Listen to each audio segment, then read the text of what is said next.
everyone, welcome to MYP Biology. Today our topic is going to be blood and the functions of the blood. So let's get started. The circulatory system is made up of heart, blood, and blood vessels. Blood is a fluid that circulates around our body by carrying the substances. And there are actually 5.5 liters of blood in the circulatory system of an average adult. What does exactly blood do? That it has three main functions. First comes the transport, that blood transports the substances from one part of the body to another. Second comes the protection, that there are some special cells in the blood that helps to defend against disease.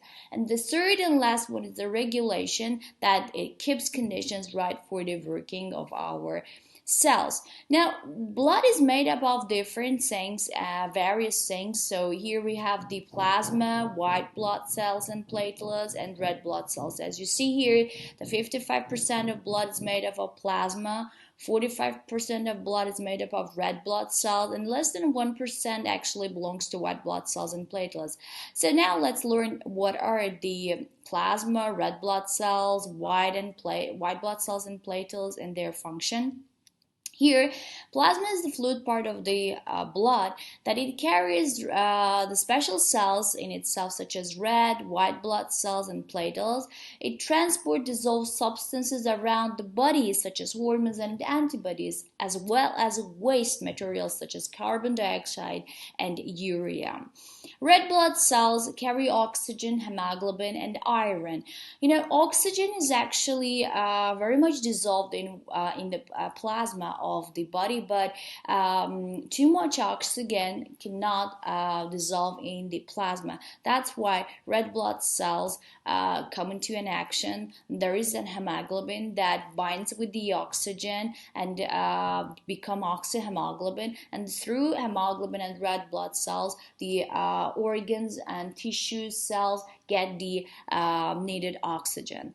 So the red blood cells have no nucleus. That's how they actually look like in the picture. They're like a flattened disc shape. This provides a large surface area which allows a rapid diffusion of oxygen, and they're also known as the erythrocytes. Anemia is a deficiency condition in the number of quality of red blood cells or the amount of the hemoglobin in the blood. As you know, red blood cells are very important because they carry the oxygen and they contain hemoglobin and iron. So if one of them actually lacks, there can be some problems in our body, and our organ systems cannot take enough oxygen. So anemia happens when blood test has 2 or 3 signs, such as number of the blood cells actually below normal, hematocrit or hemoglobin falls below normal level. These are actually the signs of the anemia. Causes of anemia could be the blood loss, a decreased or full red blood cells production, or destruction of red blood cells. For example, iron deficiency anemia caused by an iron poor diet. In children, anemia can form not eating foods rich in iron, and the metabolic demands of the pregnancy and or breastfeeding woman can acquire this anemia, as well as the menstruation. Usually, we see anemia in women more than in men. So women outweigh in anemia than in men. So then the vitamin deficiency can cause the anemia, such as vitamin B12 and folic acid. If they're deficient in the human body, that they can cause anemia. Those are the signs and symptoms of the anemia. The pale inside of the eyelids, the yellowing eyes, the fatigue, dizziness, low blood pressure, the heart, chest pains, angina, changed stool colors, enlargement, paleness, and coldness in the respiratory system, shortness of breath are the symptoms of the anemia. So pale or transparent skin, pale inside of eyelids, pale gums, white fingernails, easy hair loss are these signs and symptoms of the anemia. As you see here in the heart, heart, respiratory system, nervous, digestive or system, and menstrual disorders in women or decreased sexual ability in men are the signs of the anemia. The treatments can be different depending on the severity of the anemia. So vitamin B12, iron, and folic acid can be supplied by oral or injections, and maybe oral vitamins, injections of vitamin B12, a blood transfusion, and folic acid can be helpful to treat the anemia. White blood cells are actually the defense mechanism of our body, and they have a large nucleus. They ingest pathogen and destroy them, as you see in the GIF. They produce antibodies to destroy pathogens. They produce antitoxin to neutralize the toxin released by pathogens, and they also known as leukocytes. There are different type of the white blood cell that some of them produce antibodies, some of them ingest pathogens. So actually they vary in the functions and structure. Platelets help the blood to clot. They make up just a tiny fraction of the blood volume, and they're the smallest and lightest blood cells. Platelets react first to injuries, providing a seal to prevent the bleeding, as you see in the gift and in the picture, as you see how actually the platelets come to the injured area and let's say trap all the erythrocytes, white blood cells, some special cells of the cells inside of the body. What do platelets do? Platelets are the third type of the blood cells. As we said, they're important for blood clotting, and platelets are cell fragments that have been broken off from other larger cells. They're much smaller than the red and white blood cells and do not have a nucleus, as you see the platelets, you can see. So how they're actually functioning? Platelets help to make tiny fibers that form a net at the side of a cut. Then red blood cells are trapped in this net, forming a blood clot. Then the clot dries and forms a scab, which protects the cut while new skin grows. Why is it important not to pick a scab? So now I'm gonna just show you a video about the components of blood and their importance.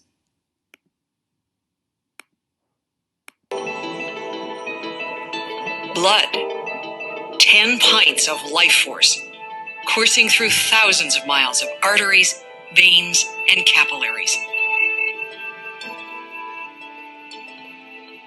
Those blood vessels carry blood to every other organ, keeping them functioning and thriving. Our red blood cells carry oxygen and nutrients. Our platelets stop bleeding and help to heal our wounds. Our white cells protect us against infection. And the yellow liquid plasma in which they are suspended carries an array of proteins that regulate bleeding and clotting. Now there is a quiz time. You're going to match the labels to the blood cells. So name of the blood cells, as you see in the picture. What about their functions? You're going to choose those little brackets and actually fill them in the space here.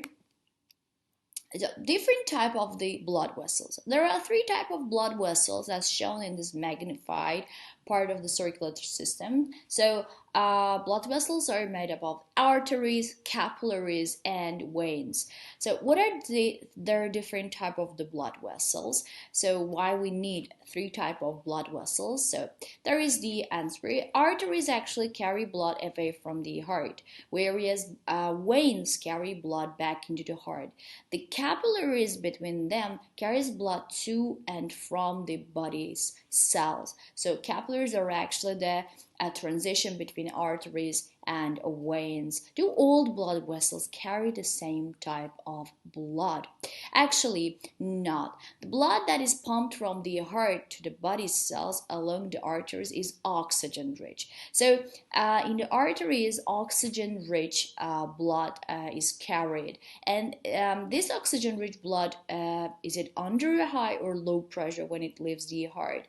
So remember that the arteries carry blood at high pressure away from the heart. The highest pressure in our body is in the arteries, that in our artery vessels. So looking at the cross section of an artery, look at this one. It's made up of thick outer cell, outer wall, thick inner layer of muscle and elastic fibers, and narrow central tube. This is how actually arteries look like.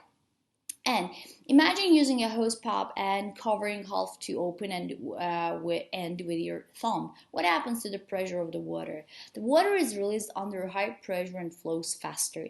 In the same way, arteries have a narrow central core and thick muscular walls. Then this means that blood from the heart is kept at high pressure and flows quickly to reach every part of the body, even the little toes. And as you see here, with each heartbeat, a surge of blood enters the arteries and they expand to cope with the increased blood flow. The elastic fibers allow the artery to stretch under pressure, and the muscle fibers contract to push the blood along and keep it flowing.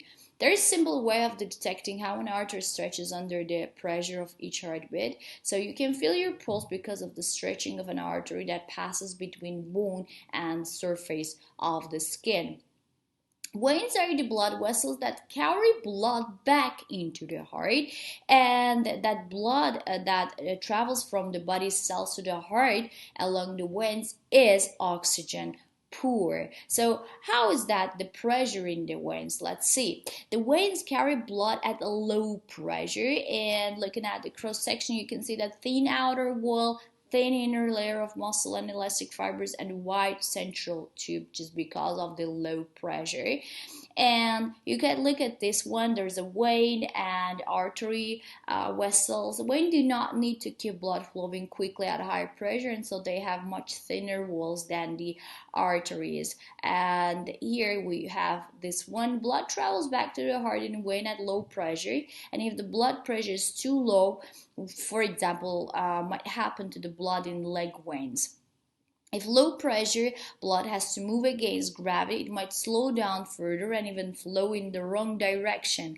And there is actually the solution for this problem. Veins have valves to prevent the backflow, and all veins have the valves to prevent the backflow. Just because of they have the low pressure, they are carrying the low pressure blood, and there's a possibility that gravity can take all the blood against its circulation. So when the blood flows along veins, it pushes past the walls, which can only open in one direction, and if blood in a vein does flow backwards, it's trapped by closed valves here. Veins have walls to prevent backflow. They also have thin walls, and so they need help from nearby muscles to push blood towards the heart. So how does it work? Think of a tube of the toothpaste, as you see here. Many veins are surrounded by muscles, and when you move, these muscles contract and squeeze the veins, and this pushes blood along the veins back towards the heart, as you see. What is a capillary? Capillaries are the tiny blood vessels that carry a blood supply to and from the body cells. And what blood vessels are linked by capillaries? Capillaries link the arteries to veins, and capillaries are the only blood vessels where the substances can be exchanged between the blood and the body cell. As you see in the structure of the capillaries, there's a very thin wall made of a single layer of cells and narrow central tube, which enables the diffusion. Just because of only here the diffusion process can be carried out in the body.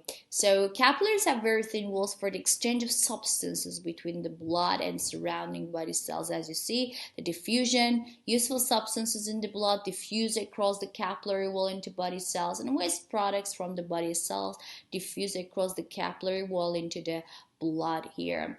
The network of capillaries is called a capillary bed, and here oxygen in the blood diffuses across the capillary wall in the body for respiration, and it happens in the alveoli in our lungs, and carbon dioxide from the cells diffuses across the capillary wall into the blood.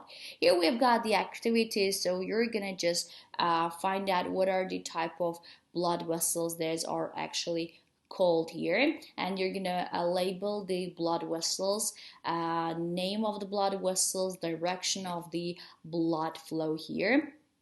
And here, can you tell the difference between three types of the blood vessels and their structure, why they are actually made like that? So there is a review part. You've got questions to answer. If you cannot answer one of them, go back to the slide and recap one more time. Here, thanks for watching, guys. Have a nice day. Bye bye.